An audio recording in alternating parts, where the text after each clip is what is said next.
Hey everybody, I have a video here for you today, and I put together a clip from the show In Search Of, and that'll be the last 15 minutes of this video. I've watched a few of those episodes, and man, for being done 35 plus years ago, I think that show was excellent for the time period it was done, and it was really the first crack at some of these ancient mysteries in a video form. So the last 15 minutes are going to be from the show In Search Of, and I put together about a 15-minute clip from the show, and I'm finally making an intro, and I'm struggling talking today. So whatever you get on this attempt is what you're going to get in the final video version here. But before I begin, I just want to mention a few things. Now, on my channel, I've had a lot of comments about videos about this and that, so I added a playlist here. And I started it with Atlantis, and this is a playlist of playlists. And it features Atlantis, Randall Carlson, my Anubis videos, ancient civilizations, and ancient UK, Mayans, Peru, ancient Turkey, and a video on 20th century history. I have made some videos on 20th century history, and those are some of my more popular videos, actually. But the Mayans, I have gone over, I'm sure, as many Mayan pyramid sites as Egypt. In one video, one 12-minute video, I covered 27 Mayan pyramid cities. So check out those playlists. That should keep you busy here. And I really don't have time for a lot of research videos on the upcoming week or two. Just got other stuff that takes priority over YouTube. But I also want to mention this. This is Earth Ancients with Cliff Dunning. A familiar voice. Just might be doing a news segment with him very soon. I just wanted to mention that. But getting back to ancient Easter Island here. Seems the ancient name had to do with the navel of the earth. And there's a big volcano here. I just find that, an interesting thing here. And the navel of the earth came from a lot of other civilizations. Now, I made this video maybe about 3 years ago, and this just went over a lot of information. I just put it in text form. I did this right before I moved to Las Vegas, and my microphone was packed in Las Vegas, and I was still in Minneapolis area. But this video is pretty popular, and I just went over some information. Goes over why it's named Easter Island. The ancient name,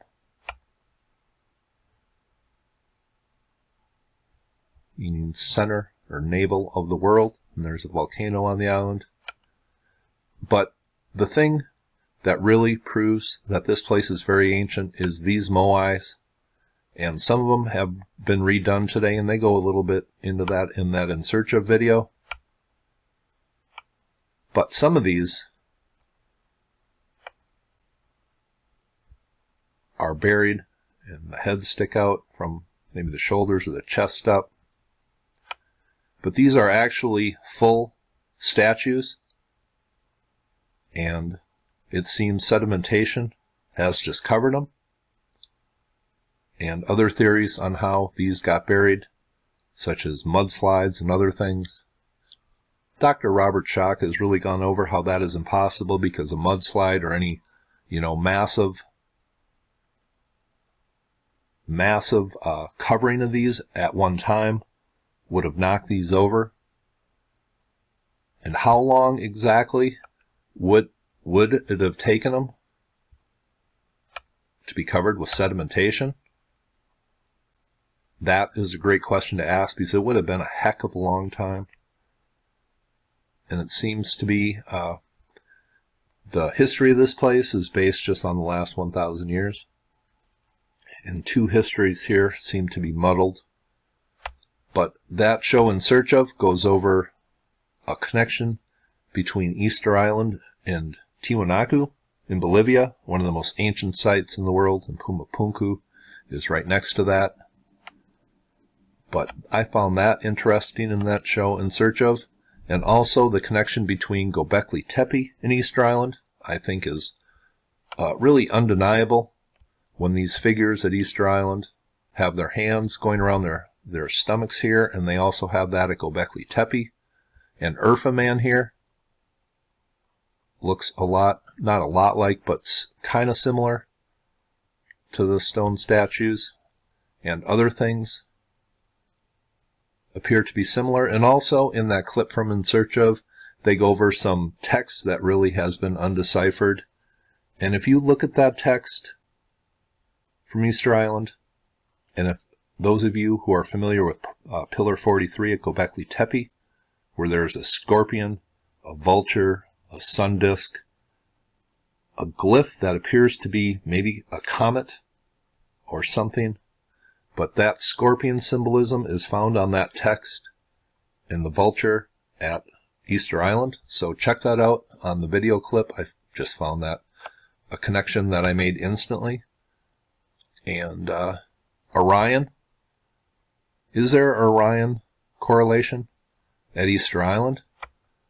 Well, I don't know if there is or not, but I cannot ignore this right here, whatever this is.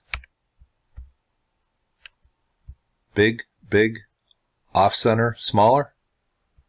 I'm not sure what that is, but that is my intro. And by the way, other sites, I have found one in Ethiopia where it seems to be very ancient, where the hands meet around the stomach on some very ancient carvings. But this is Easter Island. It is located on that line that goes around the world. That includes Giza, Nazca, Angkor Wat, and goes very close to Machu Picchu. It goes through Ollantaytambo, goes very near Mohenjo-Daro and other ancient sites.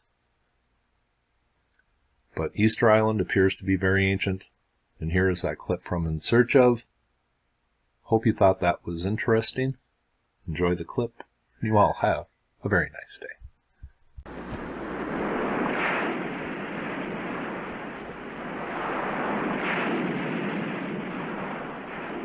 On a remote island in the Pacific Ocean, a frightening and mysterious massacre took place. A race of stone giants carved 1,000 years ago guard the shore in silence, as if unable to endure what they have witnessed. The clues to the mystery remain locked behind mute lips. There is no voice to tell who carved the giants and why hundreds of them were destroyed in the Easter Island massacre.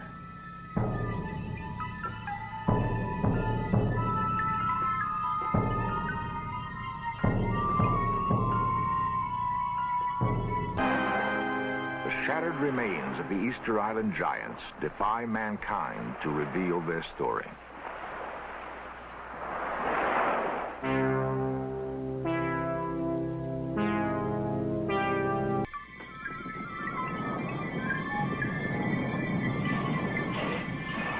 In the beginning of time, legends tell us, land and sea were at war with each other.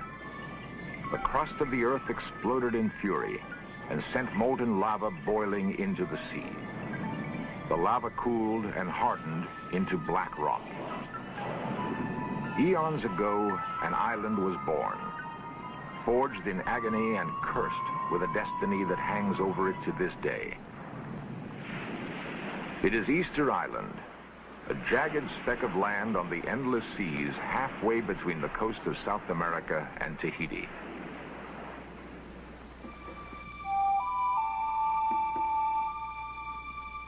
Easter Island is perhaps the loneliest inhabited place on Earth. It was on Easter Island that mankind had one of its most curious ideas. No one knows who had it or why. But the inhabitants of that lonely island undertook what is perhaps one of the most amazing engineering projects of ancient time. They did not build pyramids or tombs. Instead, they carved colossal stone idols in the likeness of man. The stone figures of Easter Island are so massive, their size is difficult to grasp. Standing beside them, a person becomes as small as a fly speck. Statues range between 30 to 80 tons of solid volcanic rock. A small one is equal to the weight of 1,000 men and stands as tall as a two-story house.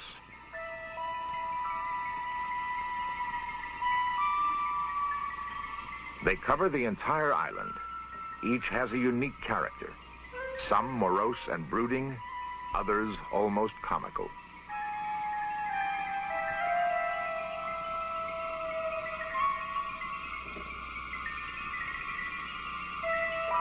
The mysteries that surround the giants begin with the question of why the islanders created so many of these enormous idols. It is as if their fear of life was so terrifying, they needed a multitude of gods to protect them. Even more mystifying is evidence that many statues appear to have been systematically massacred, some savagely decapitated and mutilated.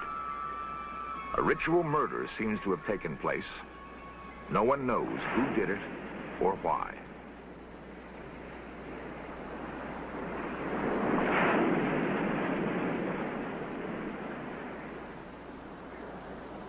The search for answers begins in the quarry, the crater of an extinct volcano, Rongorongo, a dark and forbidding womb.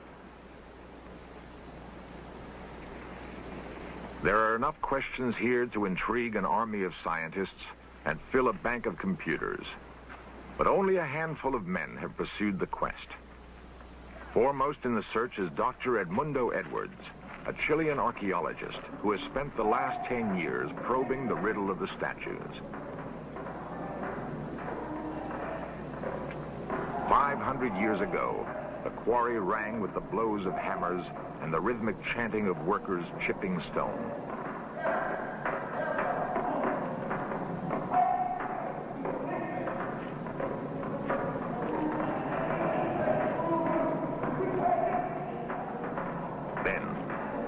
Suddenly, work was abandoned. Half-finished forms are embedded in the side of the volcano, ranging from embryos to fully formed young gods. Some are difficult to discern because their contours have merged with the crater.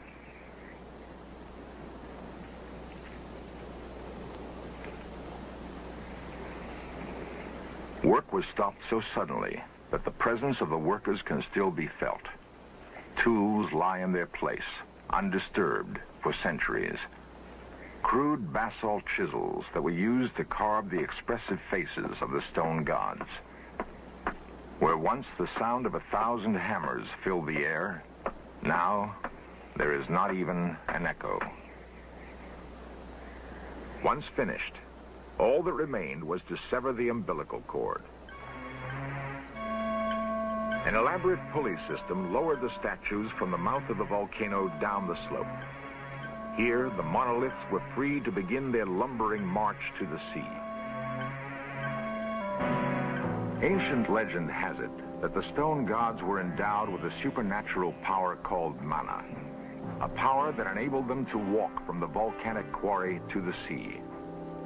There they stopped, each in its place, and turned their backs to the sea so they could cast their mana over the land. The mana emanated through the eyes. The last ritual act of the carvers was to open the stone lids so the mana could escape.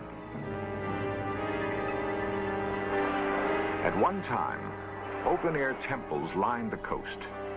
Then, all the statues with open eyes were smashed and desecrated.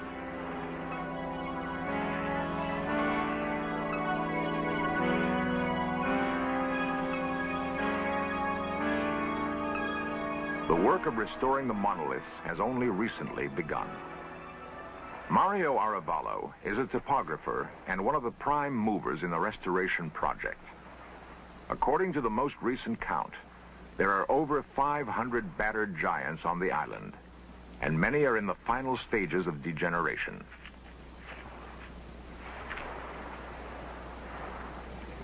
Mario and archaeologist Edmundo Edwards wage a desperate battle to stave off the effects of erosion. The work involves the painstaking process of plotting the position and alignment of each statue. So far, only 12 have been restored because there isn't enough manpower or machinery to save more. Somehow the statues were transported across 20 miles of rough terrain to the sea. No evidence remains of how the engineering feat was accomplished.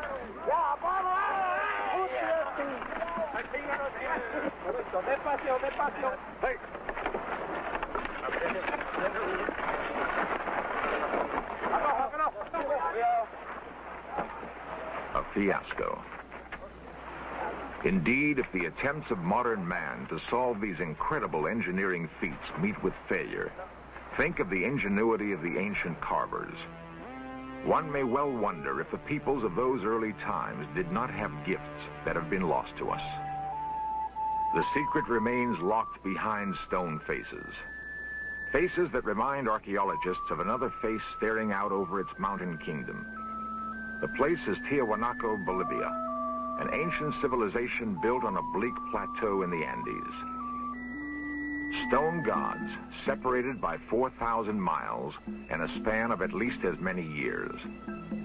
There is no evidence that there was any contact between the two cultures, and yet the features bear an uncanny resemblance. With what common spirit might they have been invested?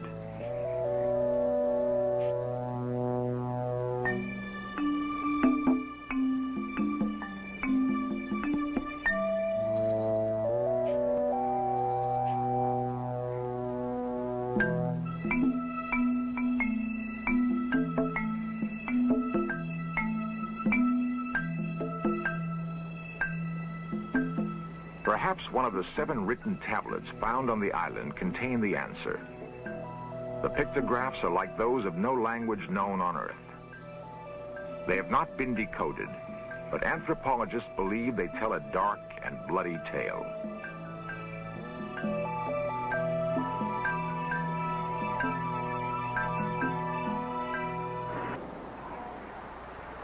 The survivors set up the worship of a new god, the Birdman, who dove on his prey from the sky. Folklore has it that on the first day of spring, the strongest men would swim through shark-endangered waters to the tiny island that lies offshore. They would search the crags for the Manotaura egg and swim back, carrying the prize in their mouths. The first man back was proclaimed king for 1 year.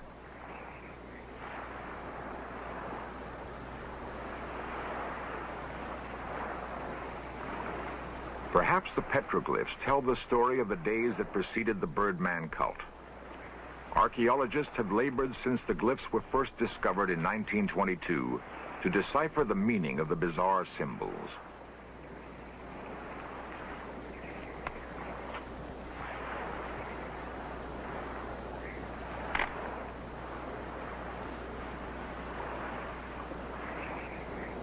The chalk paint accentuates the designs, but cannot unlock the meaning of the curious etchings. Only a tragic face remains as an emblem of past events.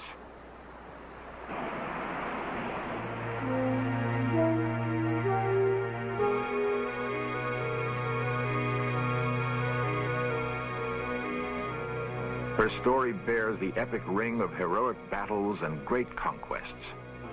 It sounds like a tale out of ancient Greece, a great saga in which the short ears rose from enslavement, and in a battle that rumbled like the quaking of the earth, slew every man, woman, and child who had long ears.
Mythology, with its strange symbols, plays tricks on the imagination.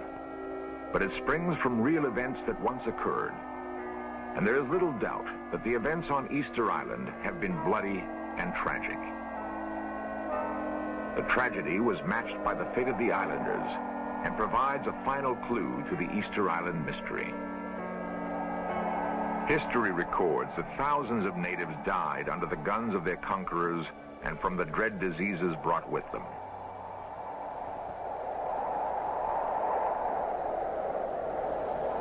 On a remote speck of land in the South Seas, a great civilization flourished and died. The wide-scale destruction of the giants of Easter Island is symbolic of the tragic destiny of a people. It is also testament to the power of faith. A faith that motivated thousands of men to toil relentlessly on stone monoliths.